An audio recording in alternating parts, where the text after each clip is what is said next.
Welcome to the John Cady Podcast. I'm John Cady, U.S. Navy retired, former minister.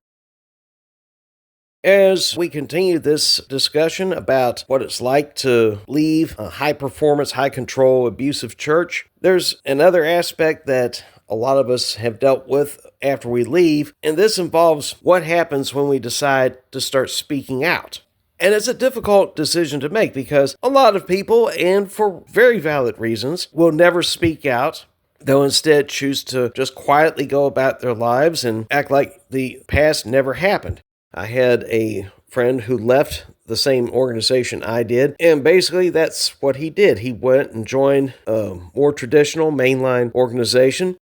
He became a deacon, and when he passed away unexpectedly in 2014, his family made sure that no mention of his prior affiliation was mentioned in the obituary, which I give them a lot of credit for that, and I understand and respect that. Speaking publicly is probably the most difficult. One of the first things I did when I left was I went on various online message boards, discussion forums.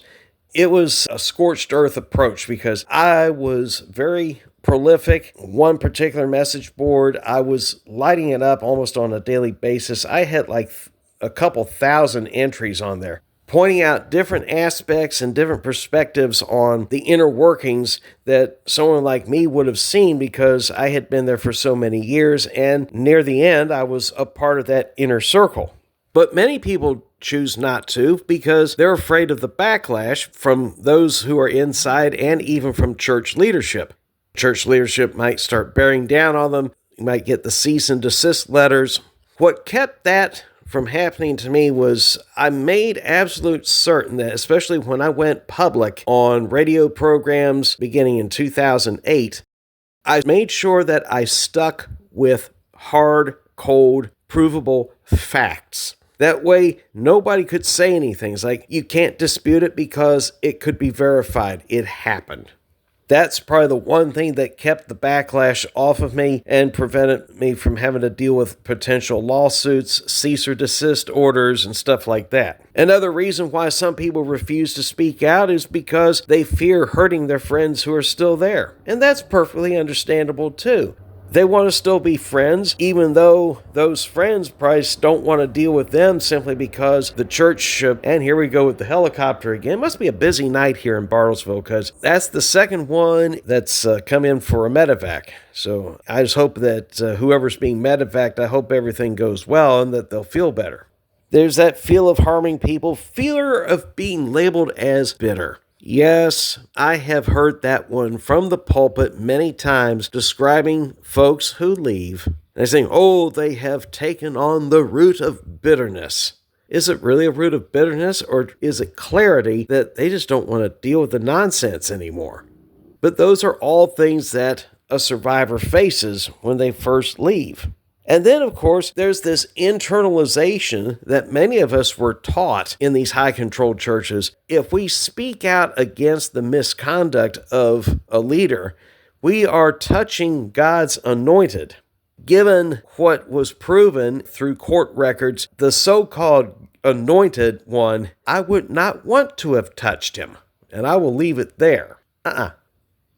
Being critical in your thinking and calling out misconduct is not touching God's anointed. Disagreeing with positions and policy is not touching God's anointed.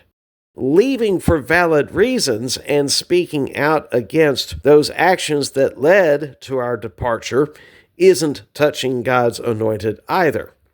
Those are the things that we have to address as we develop our survivor voices and realize as we start sharing and talking to other people that regardless of what the theology might have been, many of the control practices and tactics are still the same. In my former organization, a lot of us who left, we connected online. Now, there was a message board in particular that I was very active with in 2009. At one point, there were over 900 posts and close to 30,000 views before the church caught wind of it and they had it shut down. Because that was just too much talk, too much buzz, and it was cutting into their bottom line, so to speak. And churches like that, they want to control the narrative. and therefore they prefer silence over transparency. These institutions will often manage the reputation before they even manage harm. As we are reevaluating and going over the experiences that we endured, a couple questions come up. One of them is, am I telling the truth or am I being disloyal? And when you look at what you saw and what you experienced, at least in my case, it wasn't about being disloyal. It's just truth had to be told. The residue of that can last for a very long time, and that's why a lot of survivors don't talk about it right away. And what helped me endure that particular phase, especially those first few years, there was that external grounding from my military career. My parents and my brothers, as I mentioned in the first episode, were not members of that organization, so I had outside family to fall back on and to talk to. That particular night when I went up to visit my dad, he was sitting there watching the news about the Archdiocese of Boston, and when he made his statement about how child molesters like to hide in the church, it opened the door for me to sit down and say, well, Dad, I've got news for you. I finally up and left. When I told him that, he looked at me and he smiled and he said, well, son, I'm damn proud of you. My mother was also very supportive, as were both my brothers. Even before I left, one of the guys I was stationed with on the ship told me that you're going to be okay even if they do kick you out, that there is a real world out there. One question that has been shared with me, if my whole family was inside, would I have left?